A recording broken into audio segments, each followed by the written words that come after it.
The Adventures of the Brothers Gray. The Brothers Gray had been getting bigger and stronger in the time they had been living at the Abbey.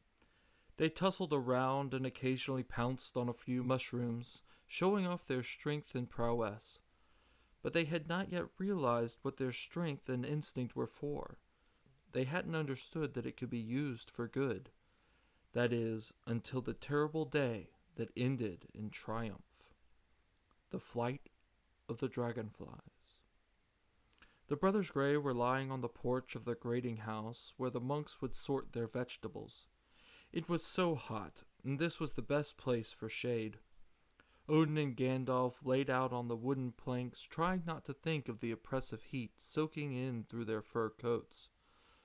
But the agitation of the heat was only the beginning of the irritation today. Odin heard a buzzing in his ear, and his ear twitched to disturb the annoyance. But it came back, and Odin's ear twitched again. Again and again the annoyance came back, causing Odin to become quite frustrated. His tail began to swish back and forth as a warning sign of irritation. Gandalf picked up his head. "What's going on, brother?" he asked curiously. "Something keeps nagging at me," he declared, trying to keep his rage at bay. He just wanted to sleep until the cool of the night came. Then he and his brother could run around and play. But then something bit Odin on his hindquarters. "Ouch!" He shrieked and sprang up, turning this way and that, trying in vain to find his attacker. The buzzing and nagging continued after his frenzy of movement. Odin began to swat at the air, attempting to waylay his attacker. Gandalf looked on with amusement. He didn't like to see his brother under such duress, but it was funny to see Odin spinning all around and trying to swat at things that weren't there.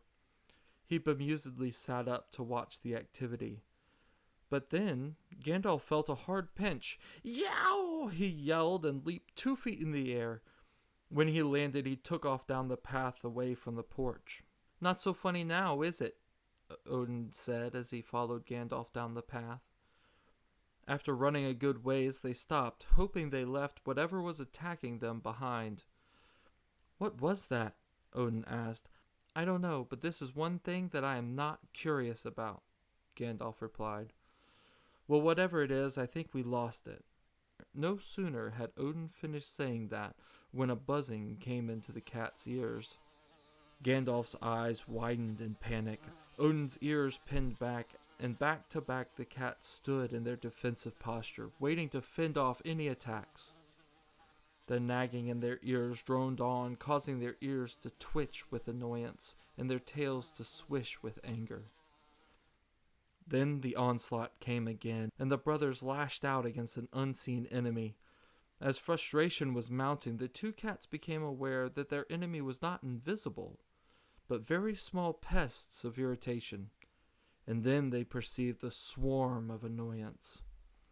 Disheartened, Gandalf swiftly retreated towards the greenhouses. Odin followed, shouting back at the swarm of assailants, "You nags, you pests, you drove of drudgery, you plague of annoyance, you torment of irritation, woe unto you for your crimes against creation."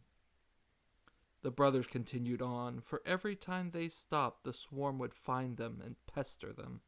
They finally came into the shade under the oak where the tribe of Chantrels lived. "Help us!" Gandalf cried. The chief and Madame Chantrel came gliding over on their stems. "What seems to be the trouble, my feline friends?" inquired the chief. "There's a constant annoyance pursuing us wherever we go," Odin explained as the two cats continued to jerk about to alleviate their irritation, for the pests were quite persistent. "Forgive us, but there is nothing we can do about this.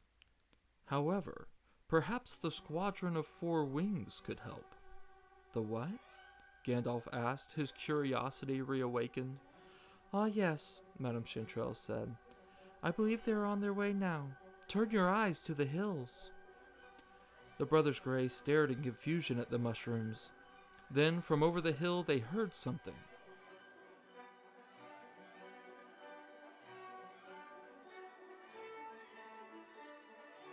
They turned to look to the hills and saw, flying in perfect formation, a squadron of winged pilots. the dragonfly battle cry preceded the swarm that zoomed toward them.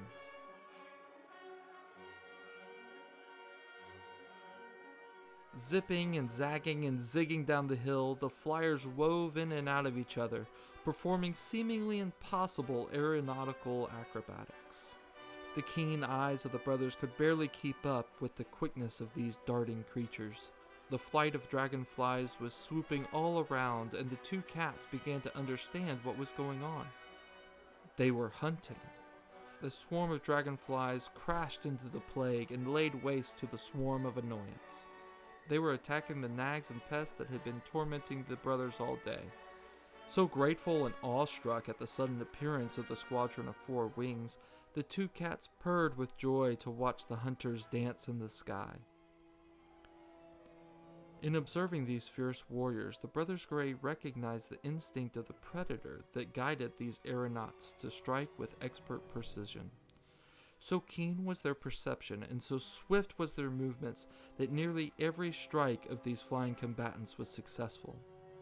The dragonflies swarmed around the brothers, giving them a show of aerial dynamics. They would hover for a moment before locking onto a target and darting forth to swallow up the nag or pest. They would fly backwards and upside down and do loop-de-loops and barrel rolls, putting on a truly spectacular display of their capabilities. As the swarm of nags and pests retreated from the battlefield, the hover of dragonflies pursued them. But before leaving, a large dragonfly landed on a tall blade of grass before the two cats, and two more landed on either side of the commander of the four-winged squadron. The brothers purred loudly their approval and admiration. "Thank you for driving away the nags and the pests. I don't know what we would have done without you," Odin said. "You're amazing. The way you zoom, zip, zagged. It was awesome," praised Gandalf. "Well, thank you. It is our job and our duty to defend creation, to keep such things in check and in good order.